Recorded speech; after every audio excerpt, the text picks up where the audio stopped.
Welcome back to my channel. आज तारीख है 3 नवंबर 2025, मंडे।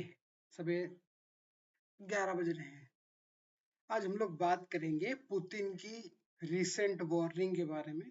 The flying Chernobyl. अभी कुछ दिन पहले जो है, जब अमेरिका ने मन बनाया कि उसको जो है लंबी दूरी की मिसाइलें देंगे, क्या नाम है, यूक्रेन को, तो उसने कहा कि तुम जो है फ्लाइंग चर्नोबिल की तरफ बढ़ रहे हो। किसने कहा? पुतिन ने कहा। अब इससे क्या पता लगता है? इससे ये पता लगता है कि रशिया के मन में चर्नोबिल को लेके एक धारणा है कि वो चर्नोबिल अपने आप नहीं हुआ था, उसको अमेरिका ने किया था। चर्नोबिल हुआ था आपका 1988 में, सॉरी 86 में, ठीक है। और उस समय वहाँ के वो राष्ट्रपति थे निकिता क्रुश्चेव। वो भाई उसके बाद जो है, थोड़े दिन बाद उन्होंने अफगानिस्तान से ट्रूप्स वापस लेने पड़े। फिर वो उन्होंने गद्दी भी छोड़ दी जब यूएसएसआर का विभाजन हो गया। लेकिन उन्होंने 2007 में एक बयान दिया था। मान के चलिए वो काफी समय से जो है दूर थे राजनीति से। तो निकिता क्रुश्चेव ने भी जो है वो चेर्नोबिल 1986 डिजास्टर को ही यूएसएसआर के टूटने की वजह बताया था 2007 में, ठीक। और जब यूएसएसआर का विघटन हुआ था तो निकिता क्रुश्चेव ही वहां के राष्ट्रपति थे और उन्होंने इस्तीफा दे दिया था। फिर वो बोरिस येल्सिन करके था पागल, वो बन गया वहां का राष्ट्रपति। उस दिन उसके बारे में किसी और दिन। अब थोड़ा सा बात करेंगे कैसे इंटरनेशनल पॉलिटिक्स जो है वो मूव करती है बड़े देशों के मूव करने से। तो जुलाई में जो है 1977 में जियाउल हक जो है वो डिक्टेटर बनते हैं पाकिस्तान के। भुट्टो सरकार थी वहां पे, बेनजीर भुट्टो के पिताजी वहां पे प्रधानमंत्री थे। उनको हटा के वो बन जाते हैं वहां के प्रेसिडेंट। डिक्टेटर टाइप से बन जाते हैं और वहां से चीजें शुरू होती हैं। मुझे ऐसा लगता है कि उस समय अमेरिका को ये रियलाइज हो गया था कि अब अफगानिस्तान अब रशिया जो है वो अफगानिस्तान में घुसेगा, जो कि उसमें यूएसएसआर था। वो ऑलरेडी बहुत ज्यादा बड़ा था एरिया वाइज, और उसको अभी जो है वो ये अफगानिस्तान में भी घुसना था। उसने रोड बनाई होंगी, सड़कें बनाई होंगी, प्लेन बनाए होंगे, टैंक बनाया होगा, लोगों को मोटिवेट किया होगा कि हम लोग ऐसा करने जा रहे हैं। कोई भी देश ऐसे मुंह उठा के नहीं किसी के देश में दूसरे देश में घुस जाता है। प्रिपरेशन करनी पड़ती है बहुत दिन तक। आपको अपनी लॉजिस्टिक्स की चेन, जो लोग लड़ेंगे उनकी प्रिपरेशन, जो हथियार यूज होंगे उनकी प्रिपरेशन, सब कुछ इंतजाम करना पड़ता है, तब जाके लड़ाई शुरू होती है।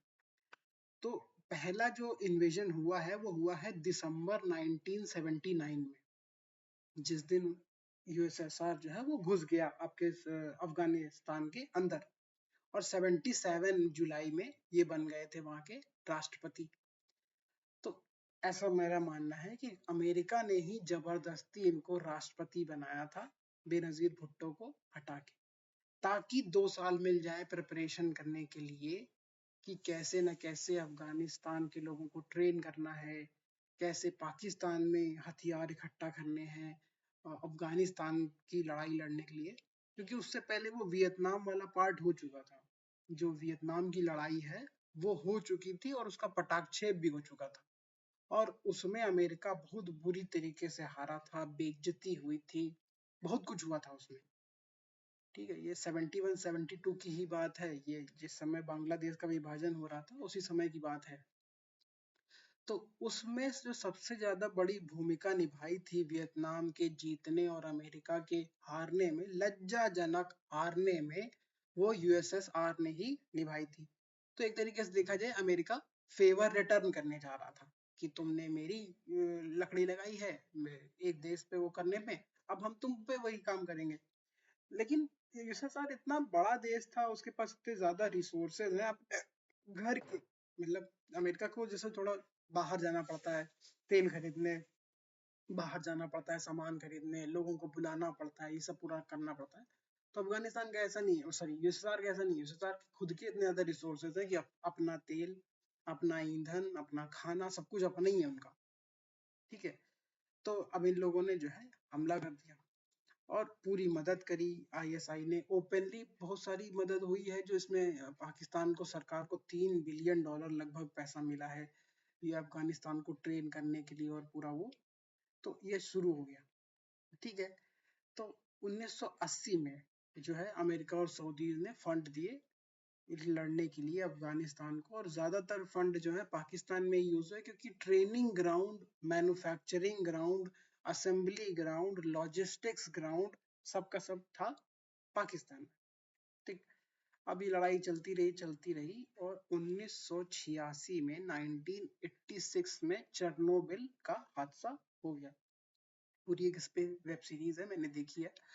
तो उसमें भी दिखाया गया है कि कैसे जो है कि वो हादसा हुआ और उसके बाद कितने सारे लोग मर गए। उसमें एक छोटा सा पार्ट ये भी दिखाया है कि इवन अफगानिस्तान से सोल्जर्स को बुलाया गया था वापस, क्या नाम है, चेरनोबिल की धरती पे, ताकि वहां की चीजों को सॉर्ट किया जा सके। कुछ जानवरों को जैसे मारना था, मान के चल रहे थे रशिया के जो एडमिनिस्ट्रेशन था, कि वहां पे जो जानवर हैं वो रेडियो एक्टिव हो गए हैं, तो वो कल को बीमार होंगे, कल को और किसी और को बीमार करेंगे, तो उनको सबको मारना था। जितने कुत्ते थे उस पूरे शहर में उनको, जितने जानवर थे उनको, जितने हिरन थे उनको, जितने सांड भैंस, सबको जो है उनको मार के और उनको जमीन में दबा के और उसमें सीमेंट भी डालनी थी।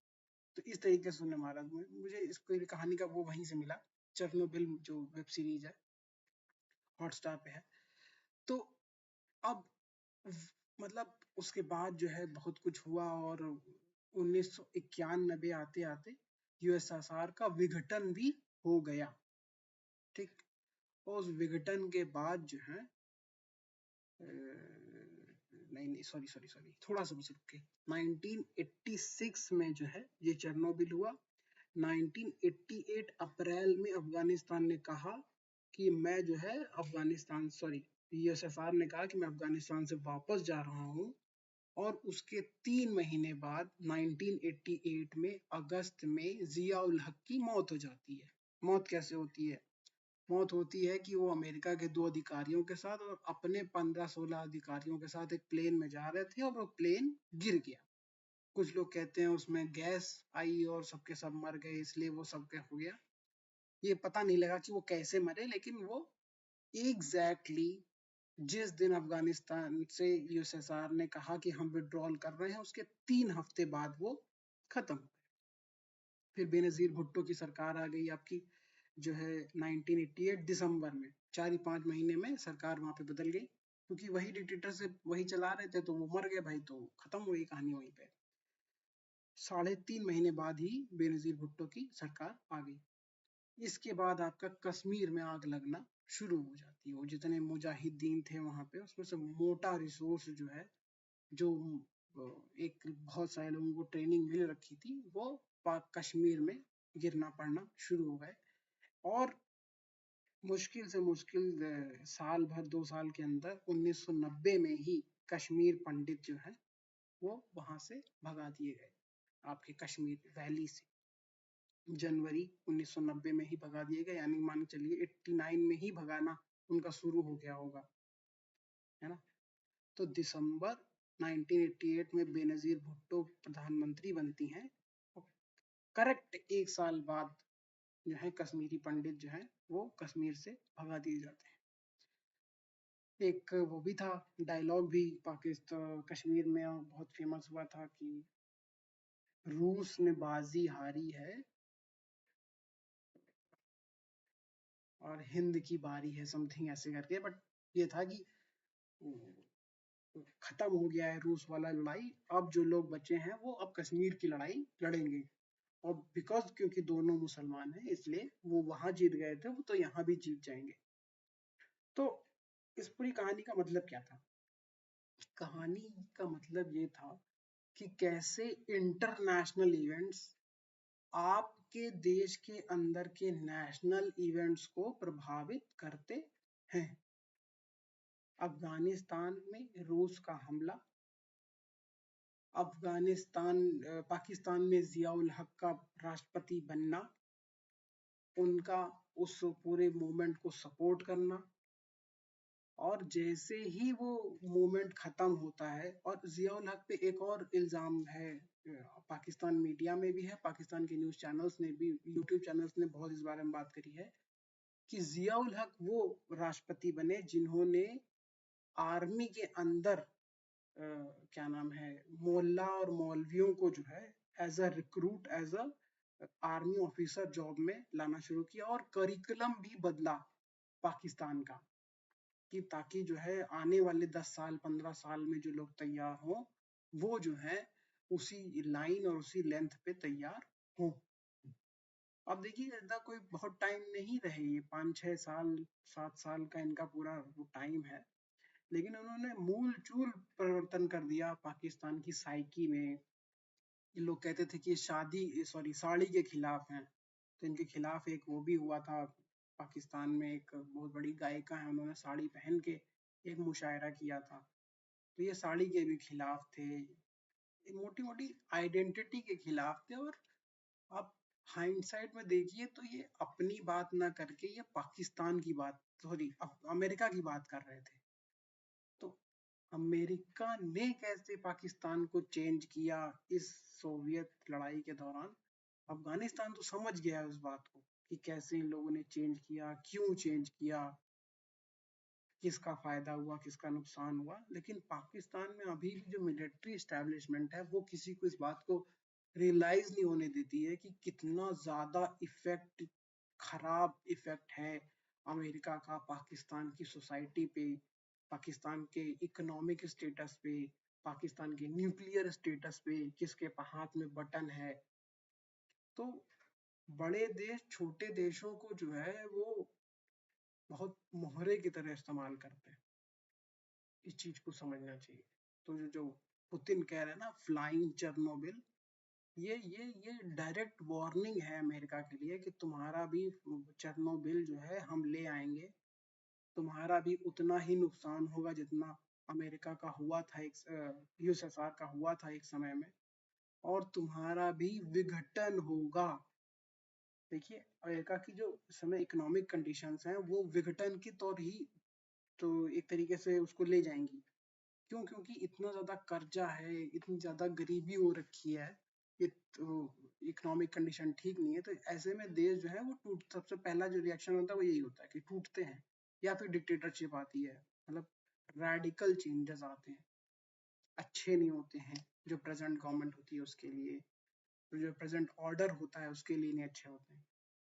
तो जो पुतिन यही चाहता है अमेरिका के लिए कि वो जो फ्लाइंग चेर्नोबिल जो है वो जाके, अगर वो हनुमान होता ना तो वो अपने कंधों पे जो है चेर्नोबिल को उठा के ले जाता ऐसे करके, और अमेरिका में रख आता कि लो अब तुम झेलो इसको, हम लोग बहुत दिन से झेल रहे हैं, अब तुम लोग झेलो इसको। ये था फ्लाइंग चेर्नोबिल पे मेरा वो। Thank you for listening.